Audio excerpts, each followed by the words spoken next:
Hello everyone, my name is AJ, this is Brandon. We are going to be going over the games that happened in the week 2 of the NA LCS. A little bit more in depth, just a little bit of discussion between me and him about everything that happened. So excited to get into it. Yep.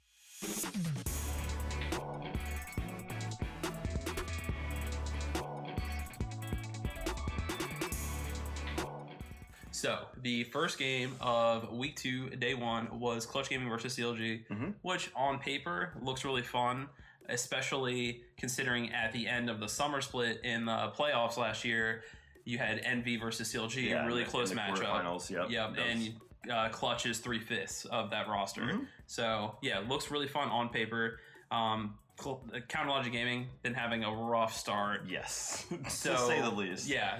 So this is like a promising startup because I think this is one of the first times that you can say they didn't just straight up get out drafted or there's like a huge issue with the draft. Yeah. I don't entirely agree with that, but I see what you mean. I mean, the first week, the first day, I would say their draft was fine. They just kind of got really blocked by the Zillion pick in the Cloud9 game.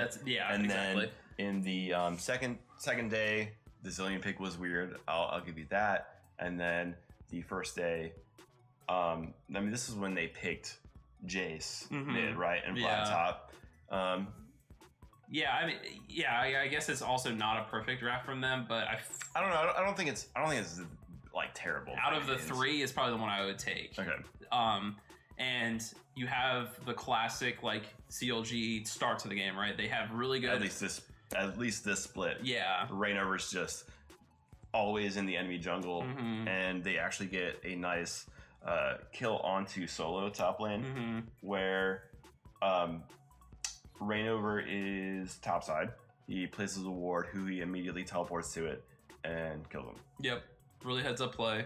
Rainover is still punishing in the jungle. He ends up getting caught because you have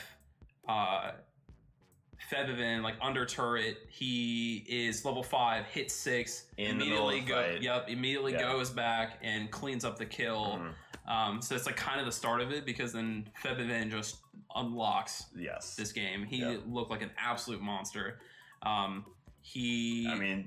story of the game is, and the story of CLG so far, the split is Rainover overextending, getting caught, who he trying to make up for it a little bit, dying with him, Stixay especially getting caught, and Darshan just being like, team. Yeah, hello? Because Darshan had a huge advantage this game. He was just bullying solo, had a massive lead. They just keep trying to play around their bot lane, which you can sort of understand the logic in it, because 6A has been having such a hard time. You really want to try to get him an edge. Yeah, but I don't know. With all those resources spent, it ends up just nullifying everything, and then you have that just disastrous play around the mid lane, river, where CLG.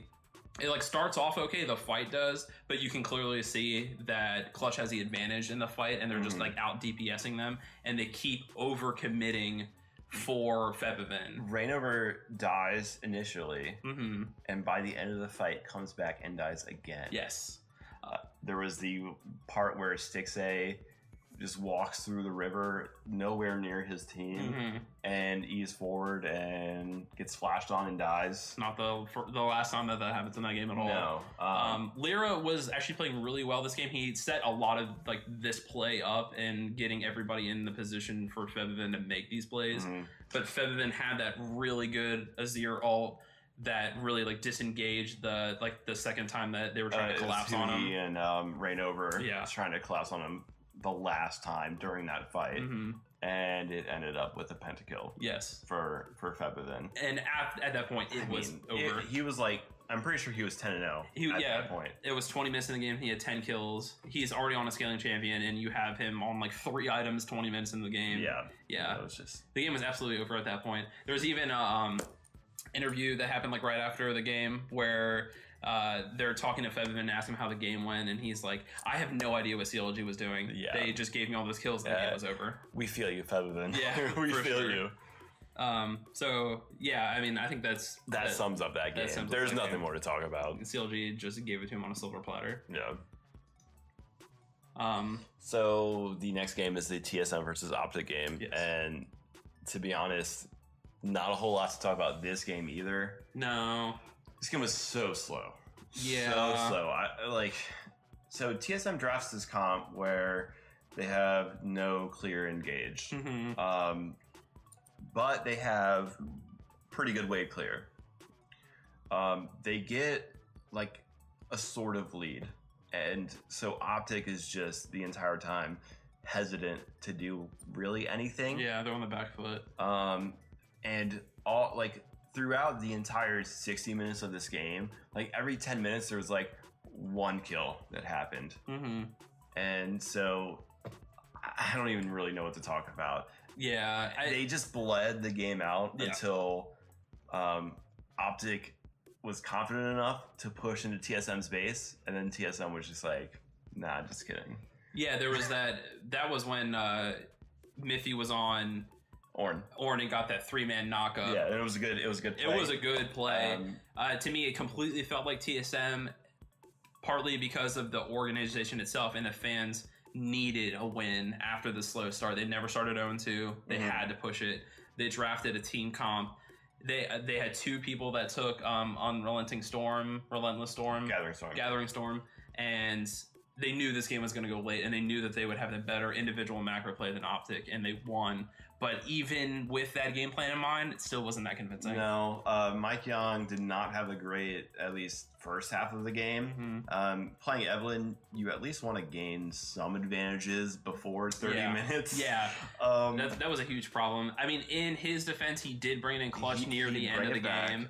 He had a couple of really good engages, really good flanks. Which is what you want to do as Evelyn in that comp where you don't have any engage. You want to bait the other team in and then flank them. Yeah. That didn't happen until the later half of the game. Yeah. Which is when TSM won.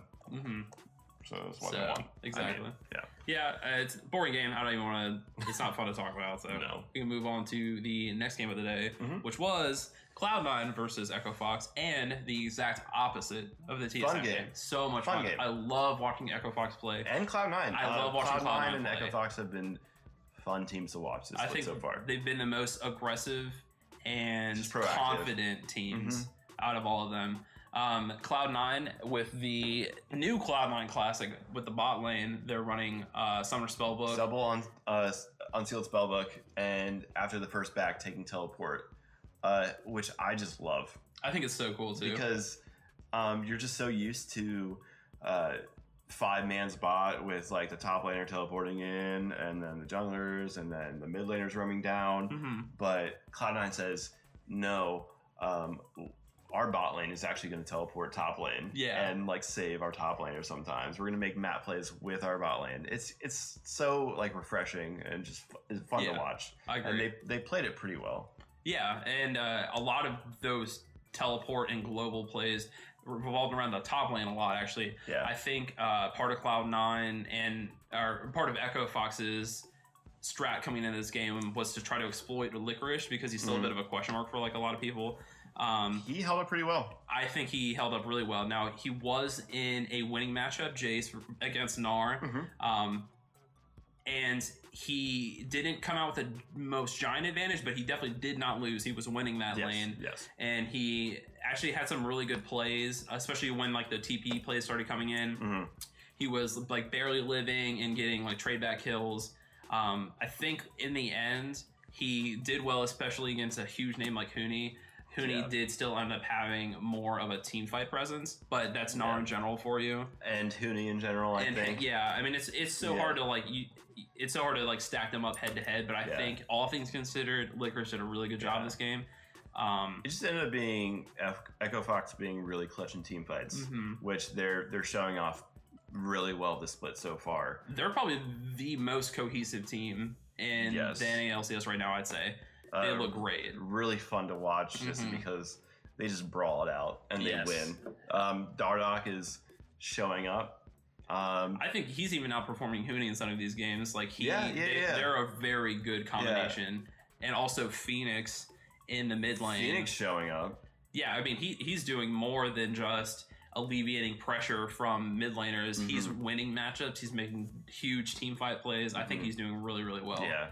So overall in this game, Cloud9 and Echo Fox for the first 20 minutes looked pretty evenly matched. I think Cloud9's macro was really good. Yeah. But when it came down to it, Echo Fox was just the better team. Yeah, for sure. So, the next game was 100 Thieves versus Team Liquid. Mm-hmm. And this game can be summarized by just saying split push from Ryu. Oh my, he was a monster this game. Yeah, so one of the most impressive performances on Rise I've seen in at least in this split. Yeah, for sure. And it was interesting because for the most part, except for this game, you didn't see a lot of strong split push from Rise players. Not so this game. 100 Thieves, I wouldn't really say that they got ahead. But they kind of did. I think their macro was really on point. By map plays. Yes. They played the map really well in the first part of the game. I wouldn't say they had a strong gold lead or a strong CS lead, but they just had better map control. Yeah. And so at one point, Ryu's pushing bot lane. Someday is pushing top lane. They were playing 1-3-1 really well. And Team Liquid's like, okay, well, we have to force Baron. Yeah. Because, Ryu is just giving us no option. So they do that. They take the Baron, and they take the fight, actually. But it takes so long that Ryu just takes the bot lane, inhibitor turret, inhibitor, and one Nexus turret. Yes. And that's just the huge thing. I think Ryu facilitate a lot of what happened in this game and a lot of what worked for 100 Thieves. Yeah. He took so much pressure that it allowed the rest of 100 Thieves to perform well around the rest of the map. And there were times when they're trying to answer his split push. Not a single person on TL could answer the Rise split push. He was chunking people out under turret. And then, of course, you have the classic ult Zanya's Yeah. out. Which was a huge thing that I really liked about Ryu. A lot of people find Rise really frustrating as a champion because he has this escape. But I think he was really good about being proactive on the champion.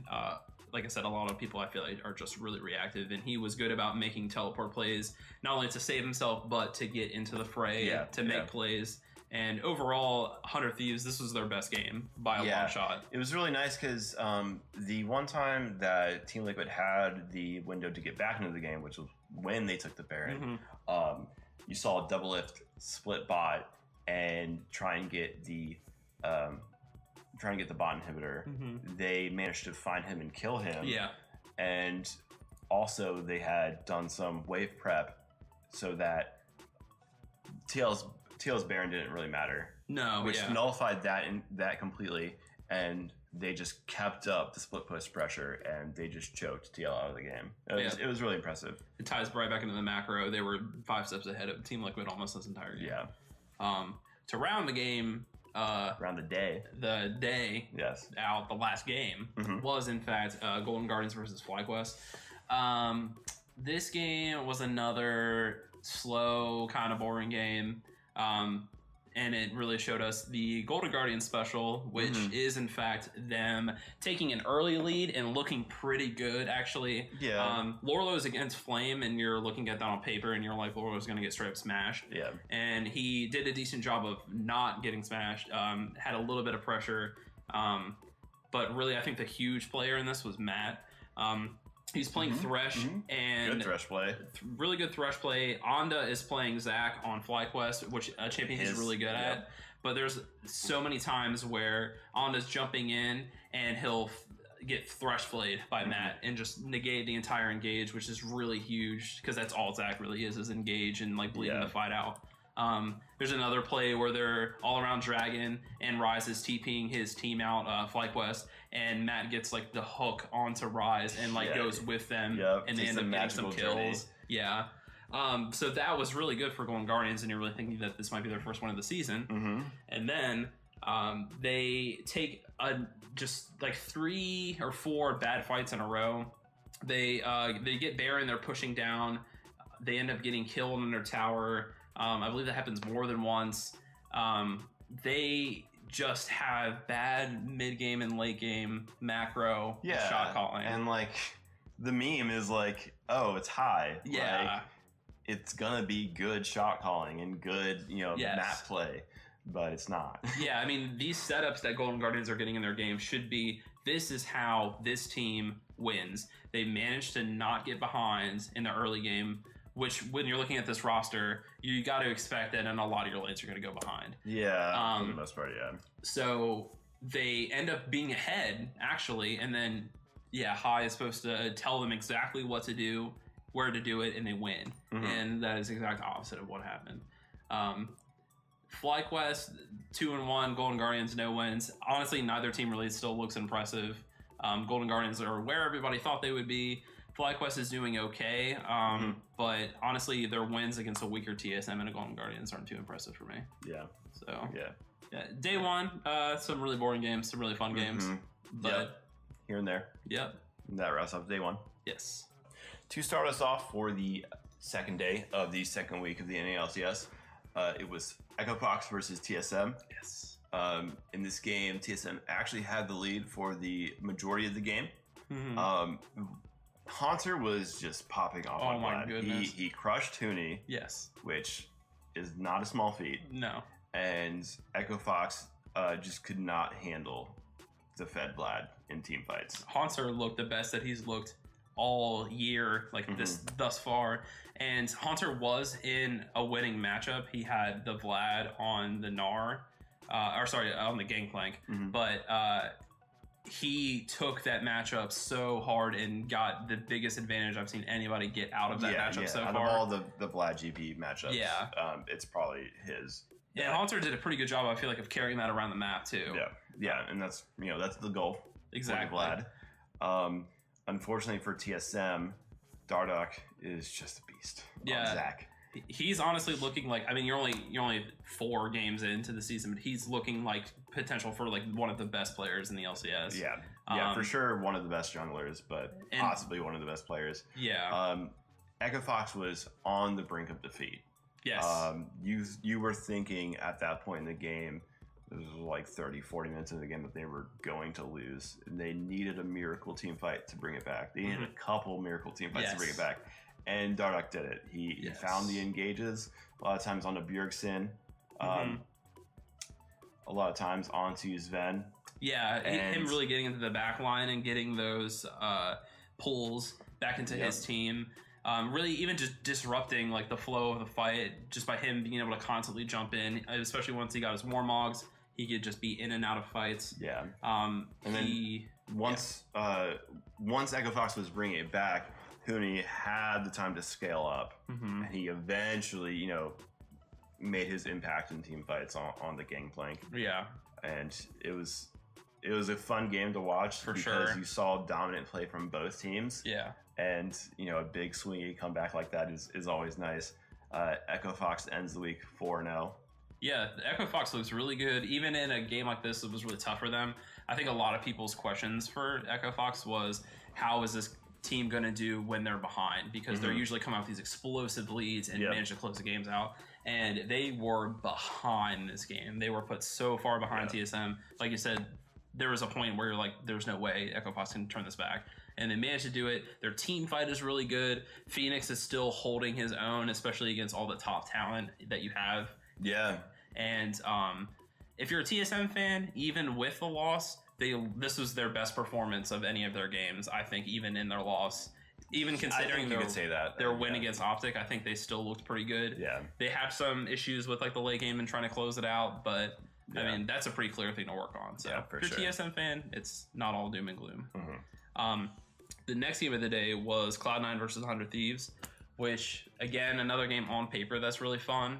2 teams that both look really good. Yeah, I would say it was a even off paper. It was fun. Yeah, for sure.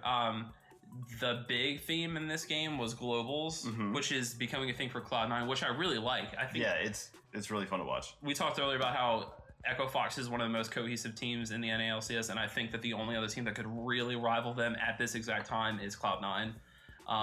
They're looking really good. I think you saw another instance where the enemy team, from Cloud9's perspective, was trying to push on Licorice and see if they can like exploit any weakness that may be there. Even with Licorice going against the likes of Someday, who is... And yesterday, Huni. Yeah, so he's going up against the best top laners and either winning or holding his own. And he's honestly just looking really Props good. to him. That was the biggest question mark going into the split for Cloud9. And he answered it. Exactly. You know? Yeah, he's a good player. Especially if you look at their schedule, because his first couple games were against, like we said, the best top laners. It seems like Cloud9 is also giving a lot of focus and resources to him, which shows you that they trust him a lot. They're giving him his comfort picks. He played Camille this game, and he looked really good on it. Yeah. Actually, he was really proactive. For sure. And even with all of this attention, because obviously if they're giving him this attention and he's not winning and making plays, then you're almost losing the game. Yeah. But overall, I mean, 100 Thieves really didn't look good this game. Actually, Meteos was the weak point for sure. Yes, on Zach, which it is really tough, especially after. I know we're talking about Dardoch so much, but he looked so good last game. Yeah, and you're like thinking back to like season 3. I know it's a long time ago, but you know, for certain players, you always have this one champion that's like ingrained to their personality, and for Meteos, I think that's Zach. Yeah. And he just did. It was a bad game. Yeah, which is pretty unfortunate. I didn't think Ryu looked very good either in the mid lane. Of course, you're going up against Jensen, but still, I mean, he was getting bullied a whole lot, and I didn't think he made much of an impact. Cloud9, unlike CLG versus 100 Thieves and Ryu's Malzahar, actually built QSS on like all their players. 4 QSSs on Cloud9's side. Yeah, so they were prepared. In the team fights for that. Which it's really nice to see from them. Cloud9 had a really good game plan. They executed really well on it, and everyone on Cloud9 is stepping up. I think they're looking like a really solid team. Yeah. And all the question marks, which were Svenskeren and Licorice, and they're both looking really good. We haven't really talked a whole lot about Svenskeren because I feel like he's being a perfect tank support type jungler. Yeah, it's funny because I feel like I'm pretty sure he has like one of the highest death rates so far in this split, but they're still winning. Yeah, and he's still doing what he needs to do. Yeah. I think he's playing well. I think so too. I think he's playing his role really well. Especially he's been playing a lot of Sejuani, and that was a little bit of the choke point for him at Worlds last year. But I think he's looking pretty good in Cloud9. They're only going to get better as the season goes on. If you're a 100 Thieves fan, pretty unfortunate game, but I think they're going to be fine. They just got a little bit to work on. I mean, Cloud9 looks like one of the better teams at this point. Yeah. So what are you going to do? Yeah. The next game is going to be Optic versus FlyQuest, and I have literally never seen a more even game. Oh my god! In my entire life, up until like the 25 or 30 minute mark, it was almost like even in gold, up to like 100 gold. Yeah. Even in kills, even in Drakes, they both had Infernal, and even in towers. Yeah, I think both of our notes is just like even game, boring game. Like every time something happens and you're like, wow, that was a good advantage, then something right after would happen and you look up at the top and all the numbers are the same. And you're just like, okay. Yeah. Eventually, somehow, Optic starts to get a lead. I like the fact that, and you can even hear it in the cast, I forgot who said it, but the players on Optic picked comfort picks, not necessarily meta picks. Yes. You had Acadian on an assassin in Kha'Zix, PoE on his Syndra, Arrow on Ezreal, and then Lemon Nation actually played a pretty good Tom Kench game, which enabled the immobile carry in PoE to play a little bit more aggressively, and they were just like, Zig, take Maokai, you're gonna lose, but you're still gonna be useful afterwards. Exactly, which is a pretty good bet. It's kind of like the opposite of the situation with Licorice. You're trying to give Zig these comfort picks and counters, and he's not executing on them, which is just terrible for your team. So they put him on a utility-based tank top laner that opens up the ability for Acadian to play his Kha'Zix, which he played very well, actually. Yeah. So, like you said, a lot of the game is boring and like they're just trading like advantages back and forth. But once Optic finally does get a pretty decent advantage, they close it out relatively quickly. Yeah. And it ended up being a 40-minute game, which doesn't sound fast, but For Optic. And for this meta and for how long the game went on before there were any substantial leads, good sign for them. I think they all played pretty well. Acadian got to the point where he's just one-shotting people. His assassin came on a little late into the game. It feels bad when you're Kazakhs and you don't have any kills 15 or 20 minutes into the game. Yeah. But he still pulled it off. He got there. PoE looked really good on Syndra, cover bit for him, and he played it really well, I think. Arrow always looks good on Ezreal, but especially after coming off of the last split, and you're wondering how he's going to perform. I think he's been doing pretty well. Yeah, hopefully this is the beginning of that sick redemption arc for Arrow. I actually really like him as a player. But yeah, Optic ended up just got the lead, closed it out, pretty good. The following game was Golden Guardians versus CLG. If you were a CLG fan, your worry going into this game, which is a huge worry in and of itself. Yes. Golden Guardians fans probably thought that they could win this game, and they could have won. They could have won. Yeah, for sure. Yeah. Golden Guardians, they're bringing back the special. I think that's what the S is in the GGS. Yeah, Golden Guardian special, which is doing a good early game. Yes. They looked pretty good in the early game. So I want to point out that contrary to CLG's first 3 games, Reignover was not constantly in the enemy jungle this time, and was not constantly overextending and dying. Maybe that's because he picked Zach, and that's a weaker early game jungler. Yeah. And so he didn't want to do that, but it was good for me, especially as a CLG fan, to see them just like chill out for a second, just like hold up, just like play the early game a little bit slower. Yeah. So they still were losing though. Yeah, it's kind of unfortunate in the bot lane. You keep seeing these issues with Stix. He ran Spellbook, so he could stay in lane more often and try to get his advantages out. He still did not do that. He was still behind in farm against Deathly, which not saying there's anything wrong with him as a player, but he's a rookie to the NALCS, and a veteran like 6A should not be losing that matchup, especially when they're trying to give him these advantages. Yeah. But props to Golden Guardians. They actually played really well through the early game. Lorlo did get smashed a bit by Darshan top lane, but Darshan has been a constant for CLG. So, I mean, that's good to see that he kept doing that. CLG has 1 point on the map that they can reliably look towards. I mean, and you could argue Huhi is that as well, but Huhi's also been trying to play off Reignover a little bit, and when you're trying to play off Reignover right now, it's not really working out for you. Yeah. So you end up getting to the Baron fight, where they catch out Reignover. Yes, Golden Guardians catch out Reignover across the map. Looks good. Yes. So you think free Baron, which it should have been. Yeah. They start the Baron up. They actually end up pulling of the Baron. I want to say I forget what exactly happens. I feel like they stuck on it too long. Or they stay on it too long or something like that. Whatever happens, Golden Guardians ends up being like 50 HP on all their members, and I think they have a number advantage, but they're all like 50 HP. CLG's there, and they're like 100% HP, and Contracts is just like, yeah, we got this, let's go in.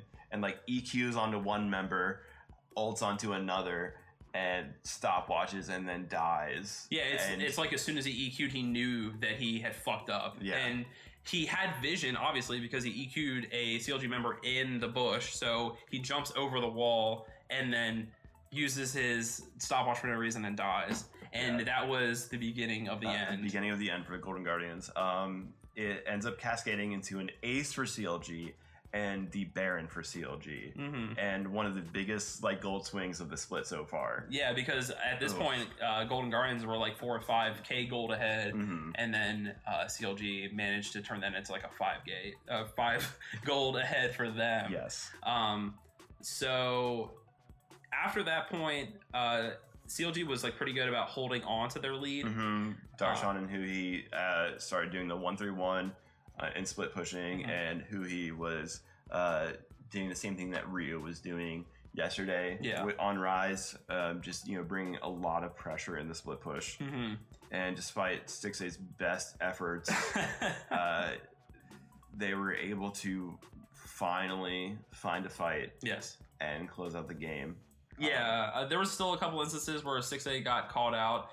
There was another bad Baron play on the side of CLG. Oh, that was really bad. I want to talk about that. Yeah. they started it. Yeah. And instead of when Golden Guardians comes up to check, pulling off of it to engage onto Golden Guardians or just disengaging completely, they just kind of like stick around. And they didn't even like commit to killing the Baron, because then you would have like at least they were committing to something. Yeah. They just kind of danced around. Stixay again frontlining, gets called out. It looks pretty bad, but they didn't actually lose too much off of it at all. They still end up pushing their advantage. There ends up being like the fight around mid lane, where it's like kind of like all over the place. 6A again gets caught out frontlining, but manages to get away long enough. Yeah, at least he gets caught out a little bit, but this time he actually ends up taking one or two people with him, and you're like, okay, whatever.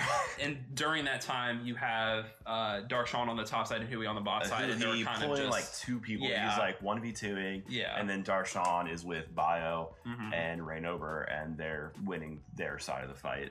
Exactly. So after that team fight and they kind of clean everything up, they just push for the win. So CLG finally gets their first win. Yeah. There was also that one last fight, which is like the most clumped up fight I've ever seen. Oh, yeah. That actually was the end of the game, where like Hai is trying to get a flank on to... which makes sense. Contract actually gets a good Cataclysm and traps all of CLG, but Biofrost gets a 5-man Terracall. Yes. And he also gets a 5-man Redemption, and Hai is just late on the Vlad. Ends up not mattering too much. CLG just has too much AoE damage and healing. Yeah, a good Terracall. Biofrost actually played that fight pretty well. But yeah, after that fight, I mean, it's the Ace. Their respawn timers are so long, they can't do anything about it. Honestly, doesn't feel good as a CLG fan. Yeah, no, not at all. For that win, but at least they got a win. You can see that once they get a big lead, they look better than when Rainover and Styx, they just throw the game in the first 10 to 15 minutes into the game. Golden Guardians, you need to get better at holding onto your lead. Yes. That's all there is to that. And then the last game of the day. Actually, not a lot to talk about here, even though the lineup looks like a good game. It's a quick game, 27-minute win for Team Liquid. They kind of just outskill Clutch Gaming. Preceded by the double lift, like just crazy BM. And I really wanted Clutch Gaming to smash Team Liquid after that. But of course, double lift has to, do the classic double lift trash talk. And then back it up. Yeah. I mean, it's cool for like as an NA fan, because Team Liquid looked crazy clean this game. It's the 27-minute game, probably one of the quickest games of the NA LCS so far. And then you had so to start off the game, you had kind of a similar story in the bot lane for Clutch Gaming as CLG, where Apollo took Caitlyn and Summoner Unsealed Spellbook and wanted to push an early advantage bot lane, and ended up not doing so, not getting enough of a lead. Worst case scenario in this meta, you have Tristana, who's out farming and scaling Caitlyn.